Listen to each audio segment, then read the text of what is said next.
Hello दोस्तों, स्वागत है हमारे YouTube channel dark web star पर। और अगर आपको भूत प्रेत और डरावनी कहानी सुनना पसंद है तो हमारे चैनल को सब्सक्राइब करना ना भूले। साथ ही में नोटिफिकेशन बेल भी दबा दे कि आने वाली हर वीडियो आपको पहले पहुंचे। तो चलिए दोस्तों शुरू करते हैं। मेरा नाम संदीप बघेला है। मैं एक नेवल ऑफिसर हूँ।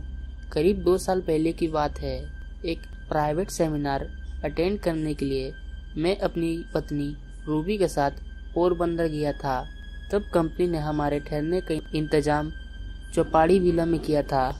हम डिनर करने के बाद पार्टी से करीब 1 बजे रूम पर लौटे।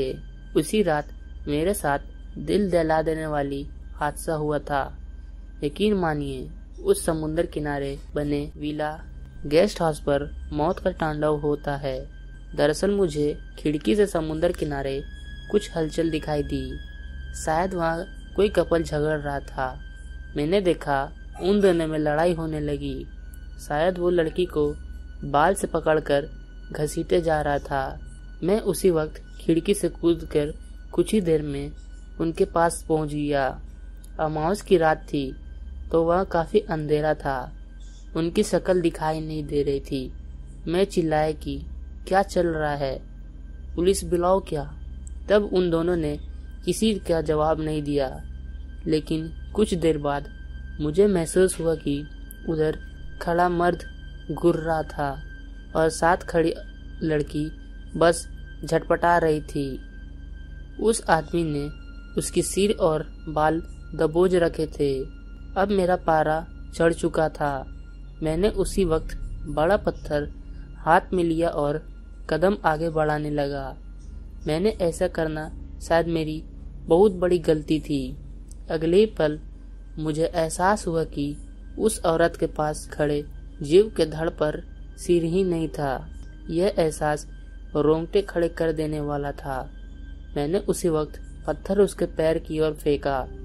तभी अगले ही पल उसने अपने पैरों से रेत उड़ाना शुरू किया। मैं आंखें भीजता उधर से भागा और दौड़कर हमारे विले की खिड़की के पास पहुंच गया। मैंने रूम के अंदर जाकर रूबी को पूरी बात बताई। हम दोनों सदमे से कांप रहे थे।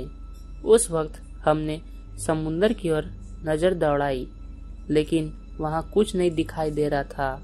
शायद वह परलौकिक शक्ति वहां से जा चुकी थी। उसके जकड़ में थी उस महिला का भी कुछ पता नहीं चला। हम करीब 3 बजे तक सोने की कोशिश करने लगे। मुझे पक्का याद था कि हमने कमरे की लाइट चालू रखी थी। तभी मुझे एहसास हुआ कि रूबी मेरे पीठ पर हाथ सहला रही थी। उसका हाथ काफी गर्म था। उस वक्त मैंने अजीब सी गंध का एहसास किया। मेरे आंख झटके से खुले तो कमरे में गुप्त अंधेरा था। मैंने फौरन मुड़कर बिस्तर पर देखा तो मेरी रूह कांप गई। वहां कोई भी नहीं था। तभी मेरी नजर टीवी के पास गई। वहां रूबी गुमसुम खड़ी थी। मैं उठकर उसके पास जाने लगा, लेकिन पता नहीं क्यों मुझे होश ही नहीं आ रहा था। मैं लेटे लेटे ही चिल्ला रहा था। तभी मैंने एक भयानक मंजर देखा। रूबी के पास पर्दे के पीछे वही बिना सिर वाला धड़ था। उसका पंजा रूबी के सिर पर था। थोड़ी देर में मुझे पसीने आने लगे। मेरे आंख भी भारी होने लगी थी। उसके बाद क्या हुआ कुछ पता नहीं चला। मैं जैसे शून्य अवकाश में जा चुका था। मेरा शरीर बेहद ठंडा पड़ चुका था। ऐसा लग रहा था कि मेरा शरीर की चेतन खत्म हो चुकी है। अगले दिन मैं अस्पताल में था।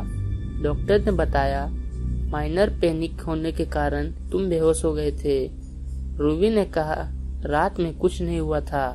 वह आज भी यही बोलती है, लेकिन मुझे पता है उस रात का भयानक सच। इस घटना के बाद हम कभी पोरबंदर नहीं गए। मेरे पहचान वाले का कुछ कहना है कि उस विला में सामने समुद्र किनारे कई लोगों ने परलौकिक अनुभव होने की बात कही है। शायद वो जगह खबीस का डेरा बन चुका है। तो दोस्तों, ये थी आज की कहानी। उम्मीद करते आपको पसंद आई होगी। अगर आप ऐसी कहानी रोज सुनना चाहते हैं तो हमारे चैनल को सब्सक्राइब करें। तब तक के लिए गुड बाय।